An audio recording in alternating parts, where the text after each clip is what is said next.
I want to welcome you to Dream Chasers Radio with me, your host, Yaya Diamond. What's up, peoples? How you doing? It is a great day, and I'm so very excited to have you here. I am going to interview a author. You know how I feel about authors. I think that they're the cream de la creme. Oh my gosh. Without authors, without people who write these books, how are we going to learn? Literally speaking, I mean, I would be an idiot. I don't know about you. We're going to be right back. Don't you go anywhere. I did to be different. I did to be different. I did to be different. I did. I did. I did to be different. I did to be different. Welcome back to the show. Okay, so we have an amazing author on the show today. And not only is she amazing, but she wrote about an amazing topic, and I want to go ahead and bring her on the show today. Welcome, Trisha. How you doing? I'm good. How are you? I'm doing good. We had to correct that, huh? Trisha, so tell us about yourself. Okay, well, I've been writing poetry only for about 10 years.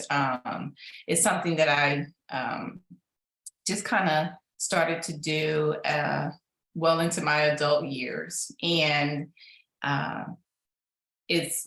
just cover some very personal topics and just fell in love with poetry and decided to go ahead and just put my work out there.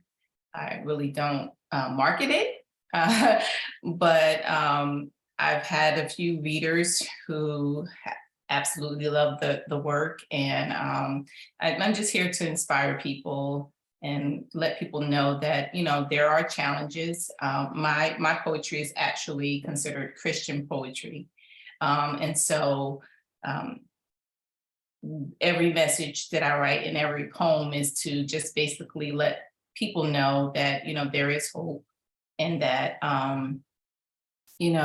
if we have a creator, and our creator loves us, and our creator wants us to live our, and I guess that kind of sounds cliche, but wants to take care of us, and wants to us to be our very best in who he created us to be. So despite our circumstances, I just try to get that message out, just a hopeful message to people, because people are struggling. These are difficult times.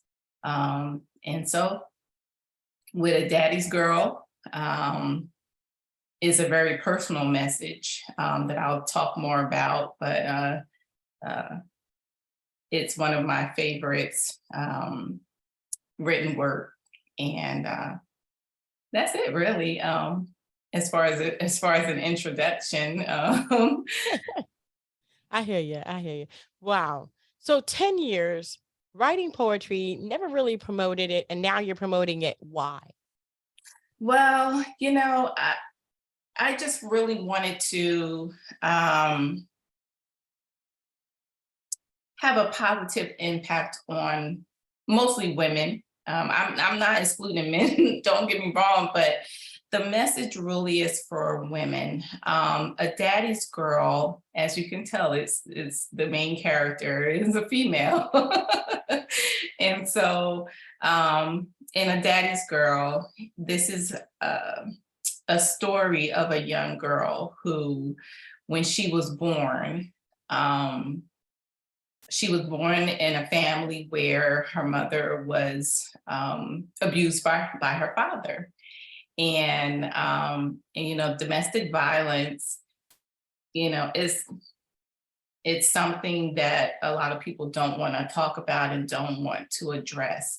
And so this story focuses on initially her mother, who was a victim of domestic violence, but then it transitioned over to the young girl's story, and her way of coping, coming out of those circumstances, and just really leading a life where she was always in search of a father's love, because her mother actually did leave her biological father.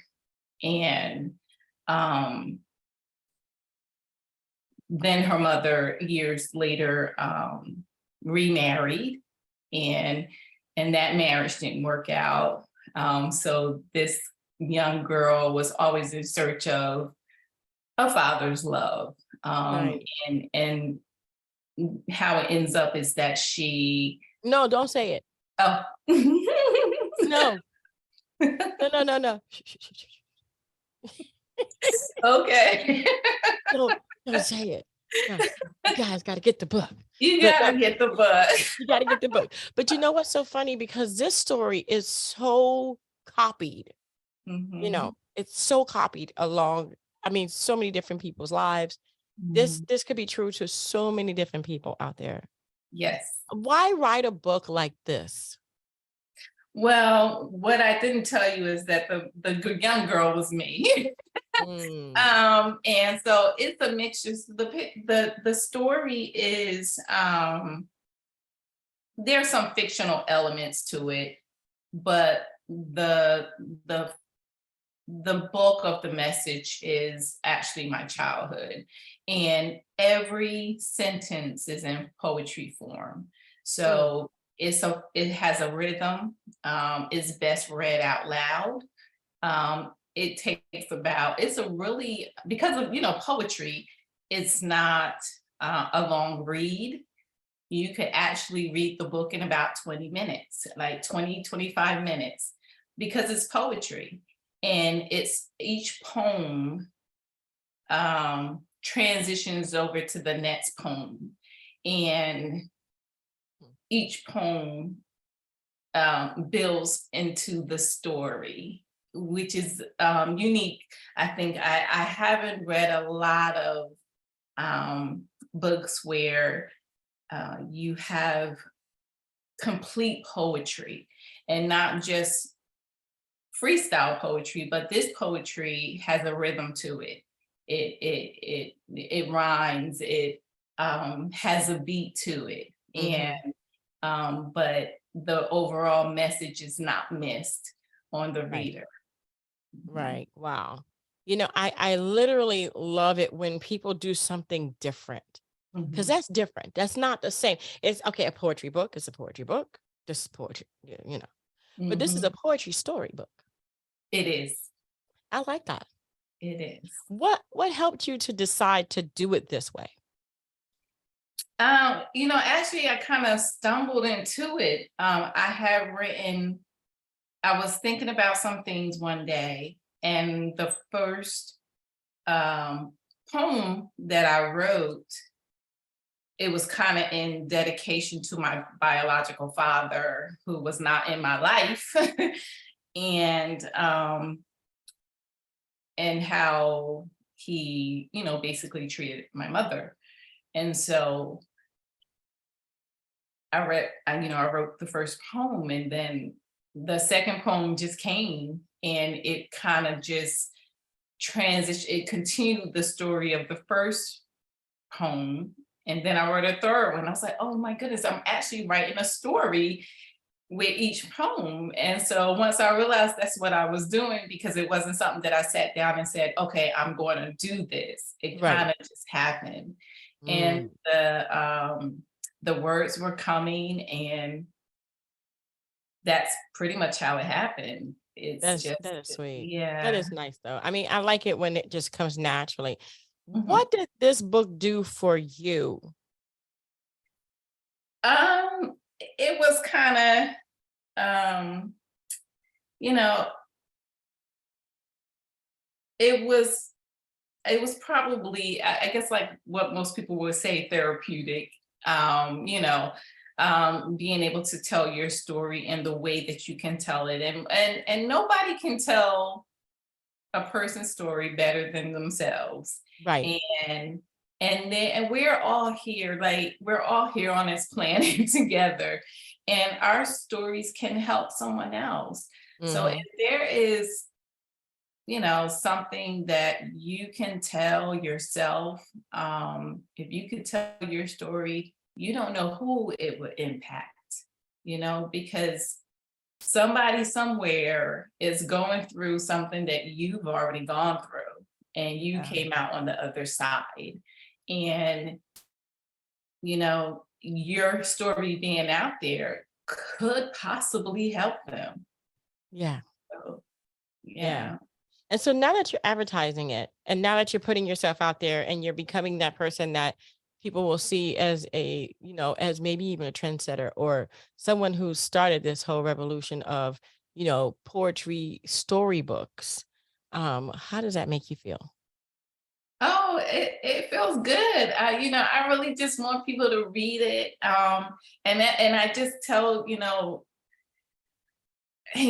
who have read it, I just tell them, did you enjoy it? And every single person just they really enjoyed it. And it's like I said, it's a quick read, but you walk away saying, hey, depending on your situation, but this person came out okay. This person is, despite bad circumstances, you know, um, she made it through. And maybe that is something that maybe my circumstances are not identical, but there is hope. There is always hope in every situation. We Yeah, may not definitely. always see the light at the end of the tunnel, but if and my message is clear that even when you don't feel hope, if you hold on and stand your ground and just believe that you're going to make it through, um you can make it through. And how I made it through, and in all the messages of all my poetry, is that I believe there is a creator. There is someone who created the heavens and earth, and is looking out for me. And so that message, of course, isn't for everybody, because not everybody believes that. But for those of us who do, um, this story could impact them in the most marvelous way, because of their belief in a creator who is concerned about us. And I believe that we have one. He's concerned about us. He's concerned about every detail of our lives. And so essentially that's what I write about. Um, and if that message is given to people who feel like they're hanging on by a thread, and they don't know, how they're going to get to the next day. They may pick up this book, and 20 minutes later, they could be like, wow, I really needed to read that. I really needed to get that positive message from this author. And maybe I may help somebody. I don't know. I would like to help somebody somewhere. And that's the whole reason why I wrote the book. That's wonderful. Once I started it, you know, I really just wanted to, especially women who have gone through domestic violence or are going through domestic violence and don't know where to turn. Sometimes they don't feel like there's anywhere for them to go. And sometimes they have to leave, not for themselves, but for their children. And that's Hard. exactly what my mom did. She Mm, left for her children. And you know, she didn't do it by herself. She did it through her faith in God. And and I stand here today as a person who, um, because of her courage, I stand here as a person who didn't have to witness that as a child. I Mhm. didn't have to witness, you know, the domestic violence because she left when I was an infant. Wow. So, That's so you good though. That is so good. I mean, so know, your journey, what is that like today? Are you going to be writing another book? oh yes. Oh yes. I plan to write another book and another and another and another. I don't plan to stop. I love it's what I love to do. And oftentimes, you know, with writers, I know what I find with myself is that sometimes um you hit a period where it just comes and it just flows, and you just and you have to take that time and just let it out. And then other Mhm. times you're just pondering things. So right now I'm just pondering things, and but when when it starts to flow, I'm gonna let it flow. Yeah. Wonderful. Wonderful. Where can people find your book? It's on Amazon. They're both on Amazon, but A Daddy's Girl is the latest publication, and um, they can just do a search on my name. I Yeah, well, they can do better and I can do better. We're going to put that in the description box below. So that Oh, way okay, people can find it. excellent. It'll be easier for them. And it'll be easier for everyone. And also, if you're going through something, go ahead and call your local offices or find an 88 number or something to that effect. I'll look for something and put it in the description box below. Don't try to leave on your own. It's the most dangerous thing that you can do. And the leaving is the most dangerous time as well. So don't tell anyone you're going to do it. Okay. Thank you so much, Trisha, for being on the show. I appreciate it. Thank you. And thank you guys so much for tuning in. Don't forget to dare to be different. And until next time, guys, bye.